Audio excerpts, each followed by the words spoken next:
So anxiety and depression, shame, guilt, all those negative emotions, they make you self-conscious. And self-consciousness takes the form of bodily shame in women, much more than in men. So if you're a girl and you hit puberty early, so you're dealing with the complexities of all that when you're still pretty immature, and your negative emotion goes up, the probability that you're going to negatively evaluate your body is virtually 100%. There's no difference, especially in women, between feeling bad about their bodies and being high in negative emotion. It's the same thing. So I just interviewed this Chloe Cole, who's detransitioning and suing her so-called medical professionals who rushed her into a double mastectomy at 15, and the wounds have never properly healed, by the way. And so that's her life. You know, and I basically ran her through a clinical interview. I said, hey, kiddo, you know, when you were 12 and miserable about your body, what the hell was going on? She said, well, you know, I thought more like a boy. She's a little autistic, so she's more thing-oriented than people-oriented. And so she didn't get along with girls that well. And then she was dreaming that she'd turn out like Kim Kardashian, but she turned out to have kind of a boyish figure. And then she thought, well, I'll never really be a good, you know, full woman. And so maybe I should be a boy. And she started to toy with that. And then she went to her medical professionals with this body dysmorphia. And instead of sitting her down and saying, look, kid, you hit puberty kind of early. You got a partially autistic personality style that makes you a little more comfortable with boys than girls. And every girl there is suffers body dysmorphia at your age. So just, you know, tap her cool, you know, the fact that you're embarrassed about yourself and feeling inadequate. It's like, that doesn't mean you're marked out as pathological. It certainly doesn't mean you're a boy. No one ever told her that. That's like basic information, man. They just rush her along the pathway. Puberty blockers at 13, and then a double mastectomy at 15. What is causing this rush to that? Like, how did this happen, and how did this happen so quickly? Well, this is partly tied up with this issue of the college. So here's one way into it. So now professionals are bound by law to offer gender-affirming advice. They're bound by law. Okay, so this is what this means. If you bring your 13-year-old in to be evaluated by a physician or a psychologist, and maybe she has high levels of neuroticism, tilting towards depression and anxiety, and then that's making itself manifest in bodily discomfort, now that's being shaped by this cultural fad that insists that if you feel uncomfortable in your body, it's because you're of the opposite gender. That's the psychological epidemic part of it. And we can talk about that in a little bit more detail. But now you're duty bound by law, if you're a professional, to say, oh, you think you're a boy? Yeah, absolutely.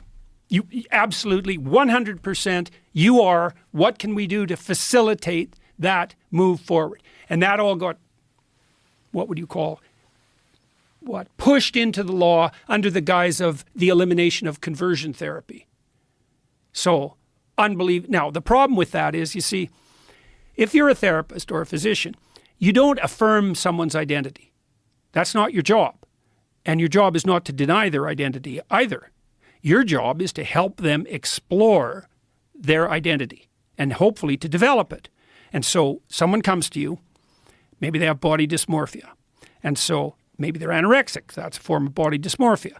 And so the first thing you do, if you have any sense, is you note that that's stemming out of an underlying, more global proclivity to suffer from depression and anxiety. So that's the big elephant in the room, depression and anxiety. So if the trans activist types say, well, the body dysmorphic types are more likely to have suicidal thoughts, it's not because they have body dysmorphia, it's because they're prone to depression and anxiety, and depressed and anxious people are more likely to have suicidal thoughts. And maybe body dysmorphia adds a bit to that, but nobody really knows. Probably adds some. But the fundamental issue is one of depression and anxiety. So now you're suffering from, you know, unspecified self-consciousness, and the culture twists around to offer you a narrative. And the narrative is, oh, well, you're in the wrong body. And then the carrot is, and this is part of it gets extraordinarily pathological, is a lot of these kids who are suffering from this alienation are unpopular. And now they're being enticed. It's like, yeah, well, you're not unpopular. you're interestingly special. So if you just take this carrot, you're the opposite sex, all of a sudden you're not a victim, you're a brave, what would you call, you're a brave seeker after your redemptive identity. And now you can be elevated and you can be treated specially. And my God, if you're an unpopular teenager, how could anything be possibly more attractive than that? And then you also think, well, why are teenagers gullible in that way? Why do they go along with the crowd? And the answer to that is, that's what you're supposed to do when you're a teenager. That's your job, right? Because first of all, you're with your parents and you're not yet a fully fledged individual. And so what you have to do is you have to become part of the group.